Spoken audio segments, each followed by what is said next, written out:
and I don't love doing the job over again, but if I have to, I love the fact that the threads have already been cleaned on all the bolts. Everything will come apart smoothly. I'll have it down in a matter of less than a half an hour. I'll have the wheel off and the wheel well down. I'll be staring at that power antenna in a half an hour.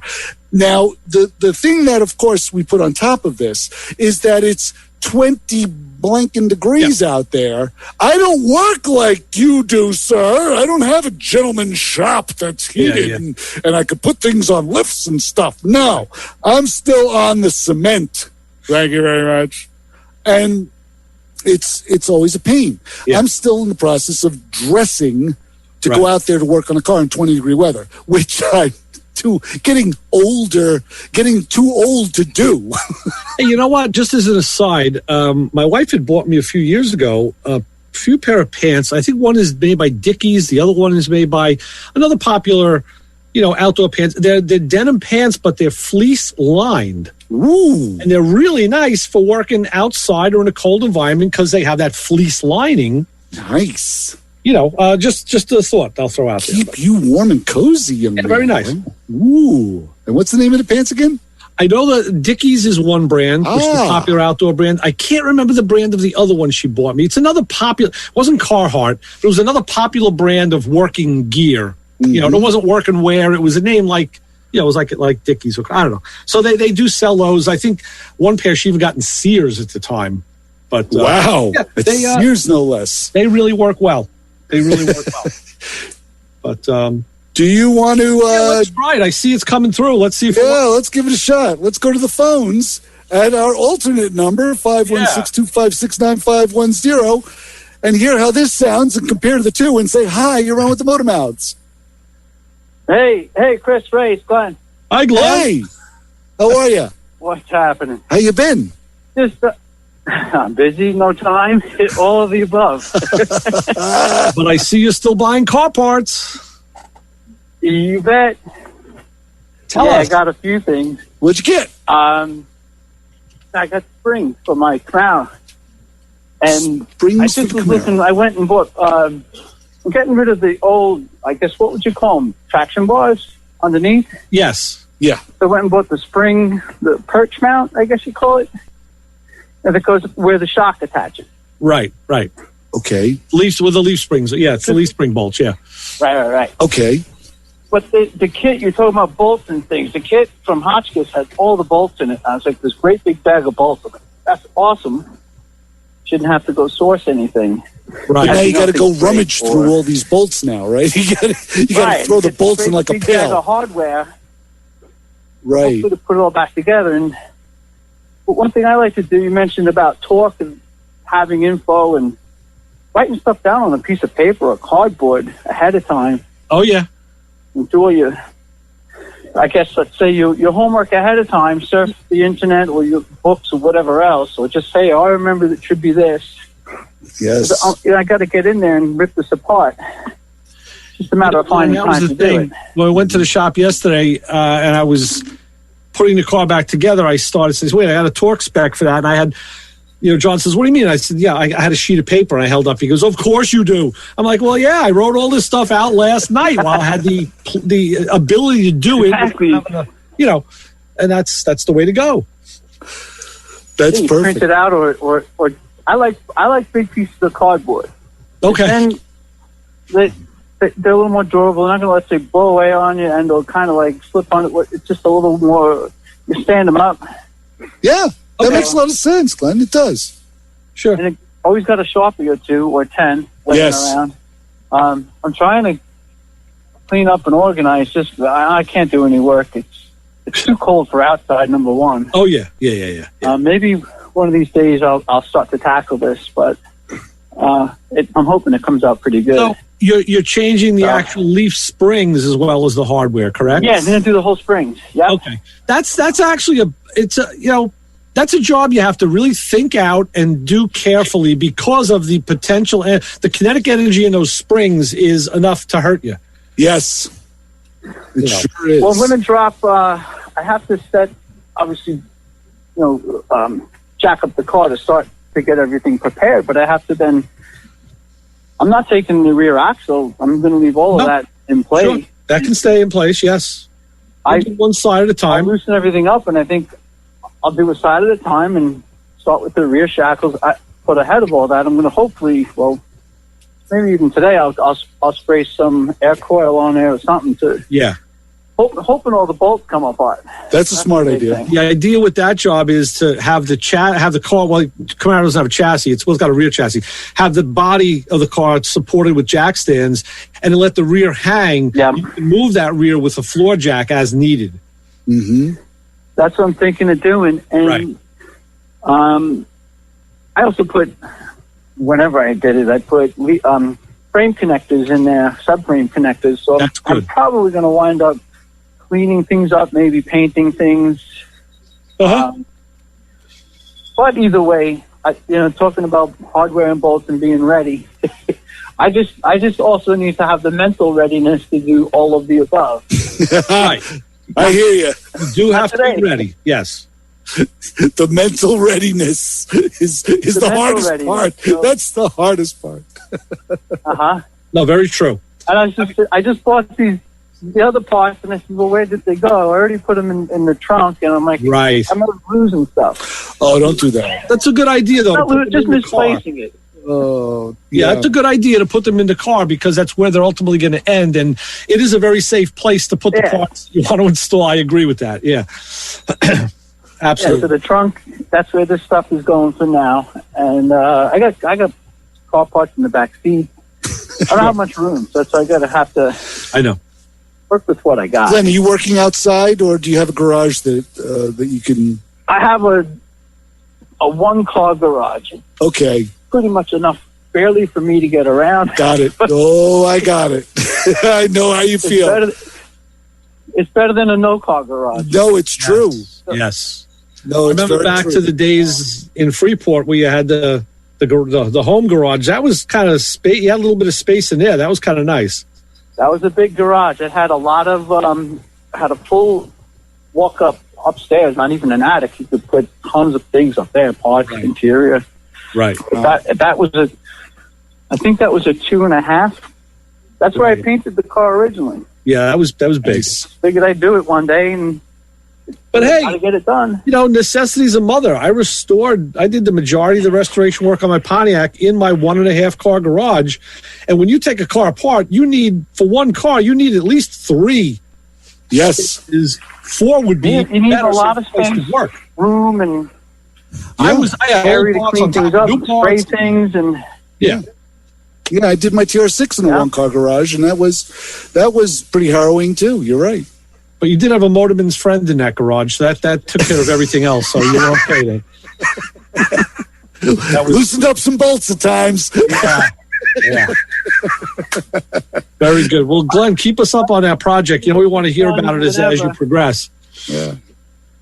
Yes. I'll send you pictures. I was gonna do this a few weeks back. The holidays came and went, and sure. In between, I did I did the spark plugs on the Ford Explorer we have, which is a 3-valve, 4.6 liter. Yes. Those plugs are notorious sometimes for breaking. Yes. And we talked about this. There's a tool now. We did that with Mike's Mustang. There's a tool, I think KD makes it. You put it in, it actually breaks the plug. I mean, it sounds like it is the scariest sound in the world. Mm-hmm. I had I bought an ignition kit. Turns out it's the wrong one. I got the right one, so I went with the Excel. It's the coil on plug. Right. Anyway, I said I got to do this. And then I had to, because the car was fouled. Something was wrong, either a coil or a plug. It's got 124. Wow. So I said, let me tackle this. I did it, and then I got the tool. The removal tool, just in case. I said, I have everything ready. Uh-huh. And I said, I'm going to rip into this. I went for one after another, did all the plugs. Thankfully, they all came out. Wow. Oh, you're lucky. You're very lucky. I got real lucky. Well, it's because you had the tool. What a difference. Mm-hmm. Mm-hmm. Yeah, what a difference, though, in acceleration, the overall just drivability. Yeah. It definitely had a fouled plug or a coil was bad. You know, we've been talking about that since the 90s when the company started speccing 100,000-mile antifreeze and spark plug changes. Mm-hmm. And we said, the older guys like, get out of here, because we used to do spark plugs. No way, yeah. What times? Well, I tell you now, a lot of cars that I've worked on, I could tell they have original plugs in them. They've been in there for over 100,000 miles. And, the declination in performance is slow, and you don't feel it because it's not a big drop off. It's a little drop off time, and next thing you know, the car maybe doesn't feel as peppy as it once did, but just because it's old. Right. Simple spark plug change can make all the change in the world with that. So sure can. Yeah. Glenn, thanks so much for the call, my brother. Big difference. Yeah, sure does. I'll try to send you some pics. I think I got some pictures of that stuff too, but all is good, and I'll talk to you guys soon. Sounds good. Glenn, thanks for the update. We'll talk soon. Bye-bye. Right, so long. 516-572-7440 or 516-256-9510. There you go. I wanted to tell you a quick little addendum to what happened 2 weeks ago. I did talk about this on social media. When our friend Tom had called, Tom from Massapequa, asking if we knew how to sell off or how to move used Snap-on tools a few weeks ago. Sure. And of course, I jumped right on that because I'm always looking for stuff, even if I don't need it. But I made an off-the-cuff comment, and I think Tom was talking as I did it. So it wasn't it wasn't something you could isolate for a promo because it was crosstalk. And I said, if you happen to come across any Zildjian symbols, I'm also looking for those.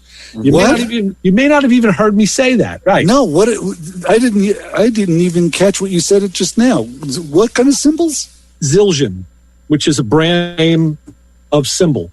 Okay. Oh, okay. Like Fentar, Ludwig drum, Zildjian cymbals, very popular. So you see, it was kind of an offhand comment. Well, it ends up, I texted last week, right after the show, and it was my friend Rick. Actually, my friend Jeff, the glass guy.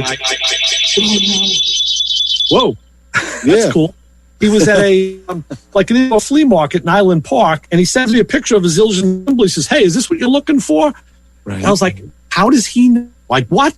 It ends up, my friend Ricky heard that on the show and went to this flea market with Jeff and saw it. Hey, I think Ray's looking for something like that. So he picked it up, ended up buying it, got a great deal on. But the whole point is power of radio. I just made an offhand comment that got stepped on by another comment. Right. Somebody heard it. The right person heard it, relayed it, and within 2 days after that, boom, I had my symbol. And there it is. So I'm looking for more, but it's the power of radio.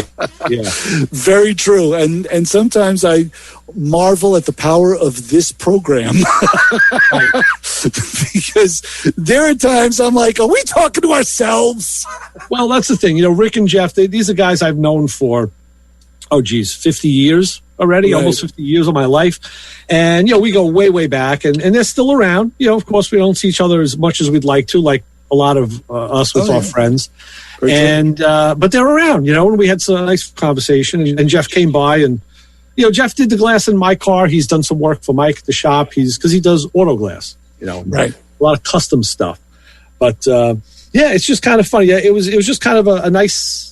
One of those things makes you smile when you know that the show was able to convey something and then you get something back from it, which was, it's great. Good stuff. No, it's the truth. And I can totally agree with it. And you think about sometimes the benefits show up in very strange, very peculiar ways. And that's actually gives you a reason to keep doing the show. Not the fact that you have you have an in on instrument equipment, but just for the fact that I've always said when we first started the show, I always thought that I was going to be dispensing more information than receiving, and it has a complete fallacy. I think I've learned more personally. I've learned more doing this show than actually dispensed automotive knowledge. Yeah, we probably all have. You're right. Yeah, I really think, I think if anybody ever benefited from this show, it's me. Hey, you know what? So that's a good reason to keep doing it, right? Yeah, exactly. And we will keep doing it. We don't have any plans of shutting it down yet. Hey, if we've gotten through all the hurdles that we've gotten through, yes, we've climbed some mountains. Right, and continue to get through, to get through hurdles. But yeah, and just to get back, just to review for a second, and this is what kills me. Sometimes I never plan my repairs. I start putting stuff together before I've done the necessary tests. And if all I had to do was just sit and wait for that antenna extension cord wire to come in and plug it in while everything was still in pieces, I'd be fine. But unfortunately, I didn't. I said, "Oh, this will work." Yeah. When was the last time you said that, right? Right. I know. And I put it all together under the stipulation that it was going to work. And of course it didn't. So now I have to take it all apart. My bad. It's like now I got to take this all apart and go through it all over again and diagnose why this brand new power antenna is not working. There's not many things simpler than an antenna. But that's, I know that sound. Yeah. We've all heard that sound, and it's definitely a signal-induced sound. First thing, the alternator. Make sure that verify and maybe optimize the ground on the antenna, and then you may need just a noise suppressor. It's a diode coming off the alternator lead because it's high tension. You do have suppressor wires in the car, right? You don't have solid core wires. I would. Oh no, I'm sure there's a suppressor wire in there. Okay. Double check and look. You never know. I mean, did you put new wires on the car? The ignition wires, yes. Yeah. Okay, I don't think you could. I think you have to buy solid core. You got to go to like Jegs or Summit. You have to get race parts. I don't think the regular wires are not. Not, really? I got to put a set of race wires on. No. They're going to last 300 miles before they're going to. No. The race wires are the solid core. Those are the ones you don't want. Oh, so, yeah. Everything else you buy is going to be suppression core wire, which means it's just the center lead is wrapped in like a carbon. Yeah, it's like a carbon wrap to suppress noise. But yeah, a diode, a noise suppressor. Sometimes they'll employ a capacitor to eat up the the signal. But you may need something like that. Yeah. So it's one of those things that I'm going to have to dope out. And you know what? I've gotten to the point where I could take it apart and just put the old antenna back in. I'll just turn the wires that the wire harness that I installed, I just turn it back and just put the old antenna in until I can figure this out. At least I'll have the harness there that I can plug in antennas and go about the repair and still use the car at the same time. And heck, I can even drive around with no wheel well. Who cares? I don't use the car in the weather. Right. So I would think the antenna manufacturer, when there should have been an instruction sheet, and they should have alerted you to that possibility that you may need a noise suppressor, because it's so common with antennas and stereo systems. Agreed. No, you're right. No, this is one of those antennas that is shown up from overseas. I'm sure it was not an expensive purchase, and it shows. But double check the ground for the antenna. Make sure that it grounds well through the. Usually there's no separate ground wire on an antenna. I've never seen one, but a power antenna may have. This does. It had 3 wires coming off it. It was an automatic power antenna that I converted to a manual power antenna. Right. You switch to run it. That's what I wanted to do. I didn't want the radio knob to turn on. I didn't want to turn the radio on and have the antenna go up automatically. I didn't want that. There was a ground there. So now I'm thinking, okay, is it now properly grounded? So I have to check that. The way I check that is to get the wheel well down, and it's one of the diagnoses levels that I'm going to go through. I'll tell you what, we're properly grounded, and we're going to be out of here because Kim is coming in with Thunder Road, Best of Bruce Springsteen, and we thank Kim for her help this week with the studio setup. And we'll be back next week with Miss Alana Scher, writer from Hot Rod Magazine and Carcraft and all sorts of other stuff, and we'll be back then. So, Chris, what do we say when we leave here? Don't follow us home and plan your repairs. All right. So for Chris Switzer, Ray Guarino, Motormouth Radio, signing off. We'll see you next week. And listen to these great spots and stay tuned for Kim on 93.3 WHPC.